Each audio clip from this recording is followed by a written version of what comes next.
पिछली वीडियो में थोड़ा सा प्रॉब्लम आ गई थी, उसके आगे से मैं बता रहा हूँ आपको।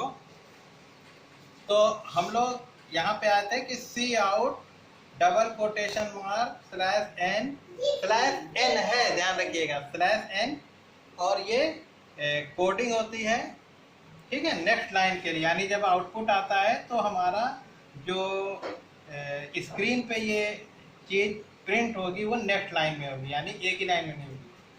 और इक्वल डबल कोटेशन मार्क बंद, और फिर ये पुट टू ऑपरेटर और वेरिएबल जेड और सेमी कॉलन।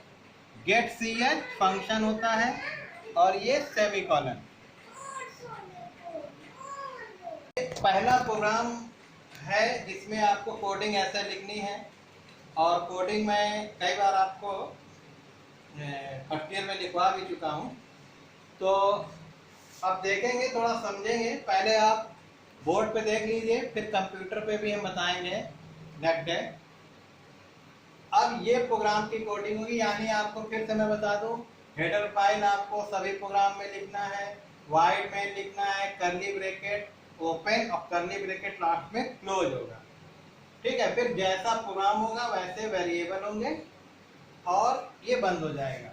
तो ये आपका कोडिंग होगा। अब इसका जो आउटपुट आएगा, तो आउटपुट मैं समझा रहा हूँ आपको, यहाँ पे लिख रहा हूँ, यहाँ हेडिंग दे दिया हूँ मैं, आउटपुट।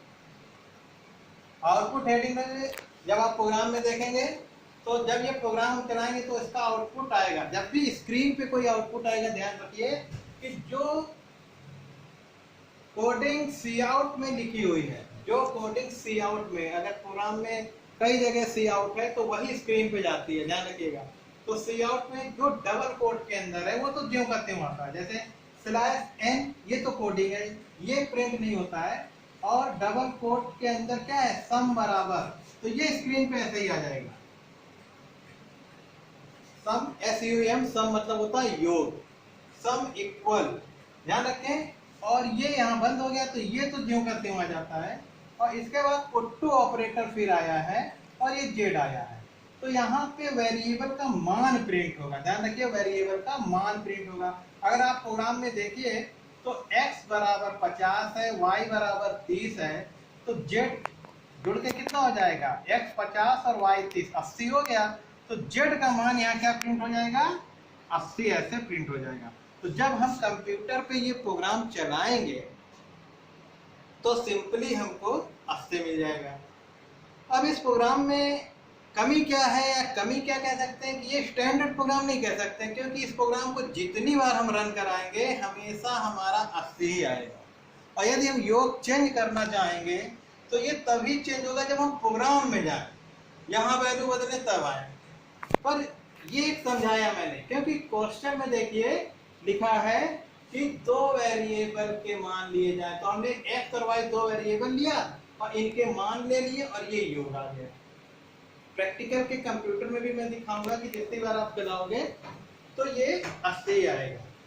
अब हम थोड़ा स्टैंडर्ड पे जाते हैं कि प्रोग्राम ऐसा हो कि जब हम प्रोग्राम चलाएं तो जितनी बार चलाएं और जब भी हम कोई दो नंबर नया डालें तो योग करके दिखाएं। तो थोड़ा सा क्या चेंज होगा वो देखना है आपको, ठीक है। अब देखिए प्रोग्राम में थोड़ा चेंज हम क्या कर रहे हैं। लिखा है एक प्रोग्राम लिखिए जिसमें दो वेरिएबल के मान लिए जाएं। अब हम दो वेरिएबल के मान नहीं लेंगे, अब हम क्या करेंगे, तो ज्यादातर अब आगे प्रोग्राम ऐसे ही बनेंगे। अब हमारा यहाँ पे लिख जाएगा जिसमें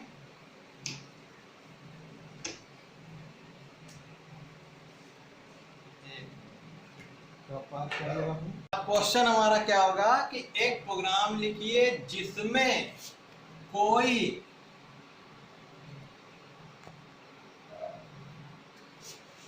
दो संख्या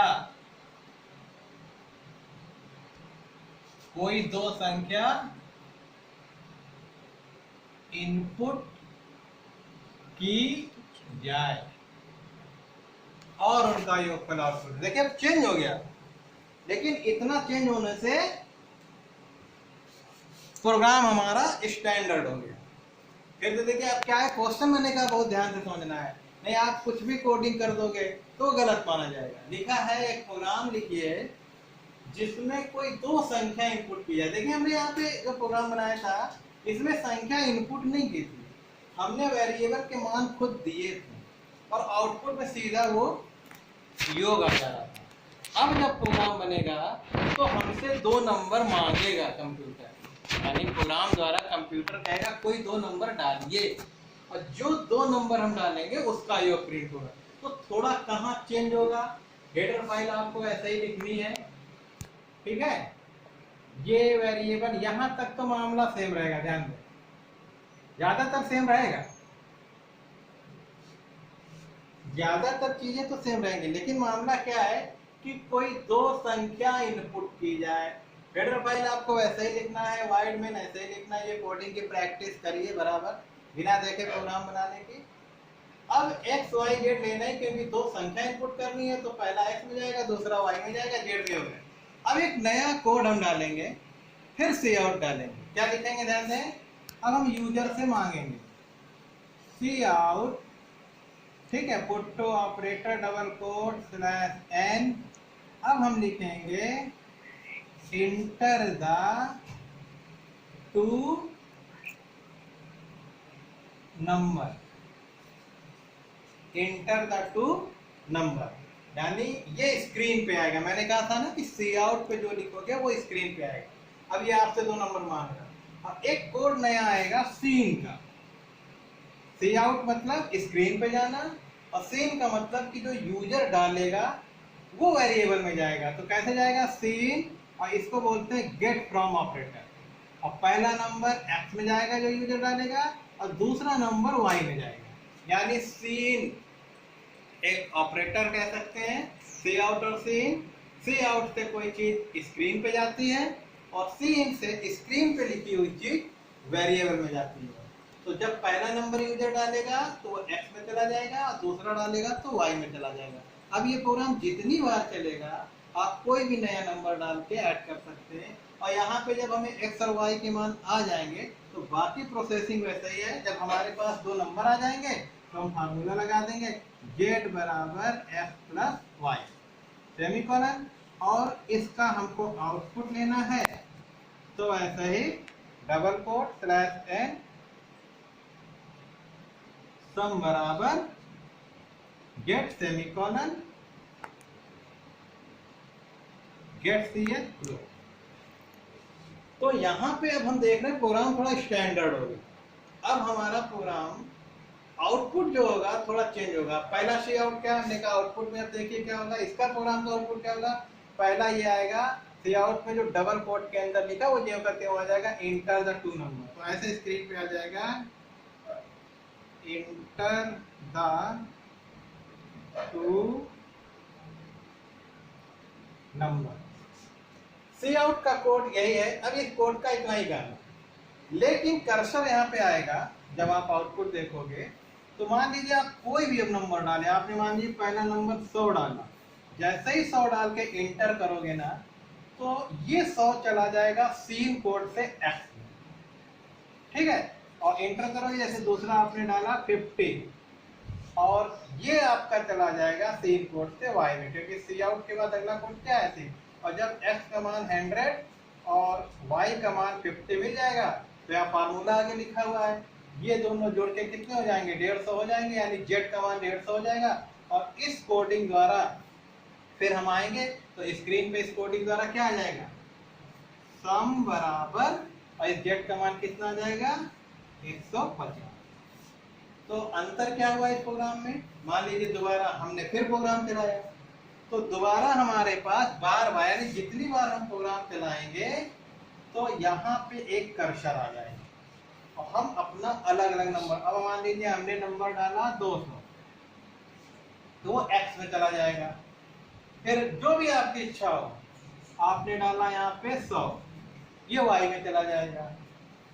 और जैसे ही इंटर करोगे आपको स्क्रीन पे मिल जाएगा सम बराबर 3, ठीक है। तो एक बहुत बेसिक प्रोग्राम है जिसमें आपको कोड लिखना एक तरह से सिखाया गया और दो महत्वपूर्ण फंक्शन सी आउट और सी इन का प्रयोग बताया गया है। बाकी इसको प्रैक्टिकल में हम कल कंप्यूटर पे करके बताएंगे। काफ़ी कुछ बताने को होता है और वीडियो चूँकि बड़ी बन जाती है, आपको डाउनलोड करने में भी दिक्कत होती होगी, इसलिए मैं बहुत लिमिटेड बताता हूँ। फिर भी मान लीजिए इसमें काफ़ी प्रोग्रामिंग सीखने में बहुत कुछ चीज़ें होती हैं। अभी मैं ये कहना चाह रहा हूँ, देखिए बहुत जल्दी से मैं बता रहा हूँ। इसी में देखिए ये कीवर्ड आ गया इंक्लूड iostream.conio.h, ये हेडर फाइल आ गई। वाइड मेन, वाइड आपका डाटा टाइप पड़ा जो फंक्शन के लिए यूज होता है, अभी आपने पढ़ा था। मेन फंक्शन हो गया।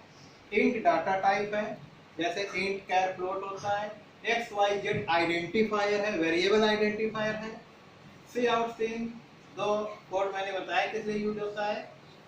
गेट ch और क्लियर स्क्रीन, ये भी दो लाइब्रेरी फंक्शन है। तो ये सारे कुछ जो पढ़ते आ रहे हैं प्रोग्रामिंग में, एक प्रोग्राम में मिलेगा और इसकी प्रैक्टिस करिएगा। कुछ प्रोग्राम हम आपको लिख के भेजेंगे, उसे बनाएंगे और उसकी इमेज खींच के अपलोड करके मेरे पास भेजेंगे। मैं देखना चाहूँगा कि आप प्रोग्रामिंग कर पा रहे हो कि नहीं, अपने मन से बनाने की कोशिश करें।